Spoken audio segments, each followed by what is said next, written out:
مجھے بتاؤ تمہارے گھروں پہ بلڈوزر چل رہے ہیں تو تمہیں اتنی تکلیف ہو رہی ہے؟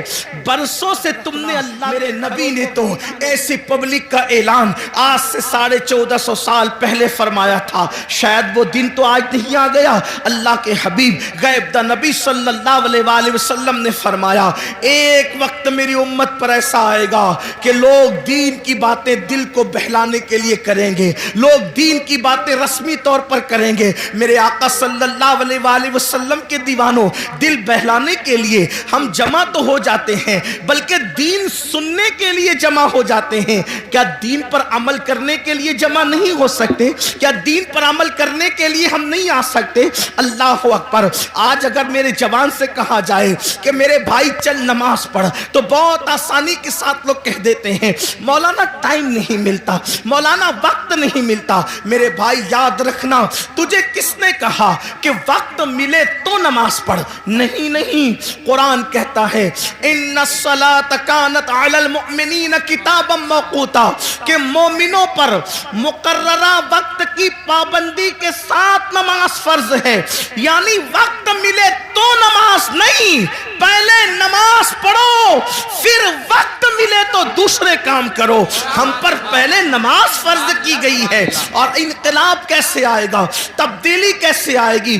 یاد رکھنا، جب اللہ تبارک و تعالی کسی قوم سے مدد کا ہاتھ اٹھا لیتا ہے تو پھر وہ قوم تباہ اور برباد ہو جاتی ہے، وہ قوم تباہی کے دہانے پر پہنچ جاتی ہے۔ کیا آپ کو نہیں پتا؟ اللہ اکبر۔ سیدنا فاروق اعظم رضی اللہ تبارک و تعالیٰ عنہ، ان کو شہید کرنے کے لیے ان پر حملہ کیا ہے فیروز نامی ایک شخص نے، ایک مجوسی نے، اور زخموں سے خون بہ رہا ہے، زخموں سے خون رس رہا ہے۔ ایسے عالم میں فاروق اعظم تیمم کرتے ہیں، اور تیمم کر کے اٹھ کر کے کھڑے ہوتے ہیں۔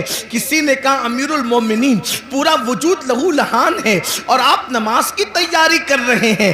فاروق اعظم فرماتے ہیں میں نے انہی کانوں سے اپنی آنکھوں کی ٹھنڈک مصطفیٰ جان رحمت سے سنا ہے کہ جس نے نماز چھوڑ دی اس کا دین میں کوئی حصہ نہیں، اس لیے کہ نماز دین کا ستون ہے۔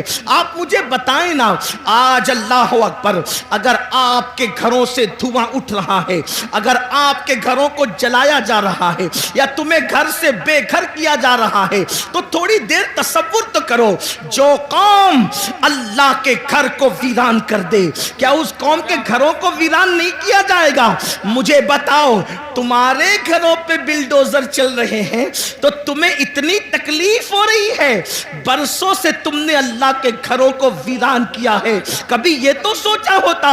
یاد رکھنا، میں کسی کی حمایت یا مخالفت کرنے نہیں آیا، لیکن میری قوم کے جوانوں ہزاروں کی تعداد میں یہاں جو ٹھاٹے مارتا وہ سمندر موجود ہے، اللہ کی عزت کی قسم اگر محسوس کر لے کہ ہم نے اللہ تبارک و تعالیٰ کے ساتھ کتنی جفا کی ہے، جس نے ہمیں ماں کے پیٹ کے اندر خوبصورت شکل عطا فرمائی، پیدا ہونے سے پہلے ماں کے سینے میں ہمارے لیے غذا پیدا فرمائی، ماں کے دل میں ممتا پیدا کی، باپ کے دل میں شفقت پیدا کی، زمین کا فرش بچھایا، آسمان کا شامیانہ تانا، اتنی نعمتیں دی، اتنی قوتیں دی، اتنی عزتیں دی، چلنے کی طاقت اس نے دی، بولنے کی طاقت اس نے دی، حسن و جمال اس نے دیا، کھانے پینے کی قوت اس نے دی، اس نے سب کچھ دیا۔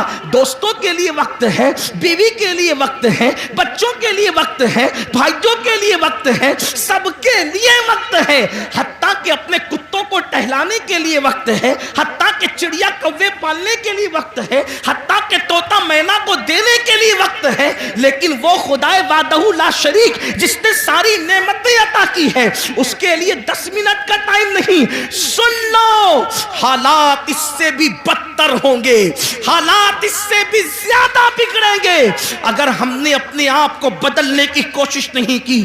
کوئی پناہ دینے والا نہ ہوگا، کوئی مدد کرنے والا نہ ہوگا۔ اللہ اکبر۔ فرمایا گیا جب مسجدیں تعمیر کی جاتی ہے، جب مسجدیں بنائی جاتی ہے اور اس میں نماز ادا کرنے کے لیے لوگ نہیں آتے تو رات کی تاریکی میں مسجد اللہ کی بارگاہ میں عرض کرتی ہے مولا جس نے مجھے ویران کیا تو ان کے گھروں کو ویران کر دے۔ ہمارے گھر ویران کیوں نہیں ہوں گے؟ ہمارے گھروں سے آگ کے دھوئیں کیوں نہیں نکلیں گے؟ ہمارے گھروں کو زمین بوس کیوں نہیں کیا جائے گا؟ اس لیے کہ ہم نے برسوں سے اللہ کے گھروں کو ویران کر دیا۔ جمعہ کی 2 رکعت کے سوا ہمارے نامہ اعمال میں ہے کیا؟ ایک جمعہ کی 2 رکعت، مسلمانوں کی 95% آبادی نماز کے لیے نہیں،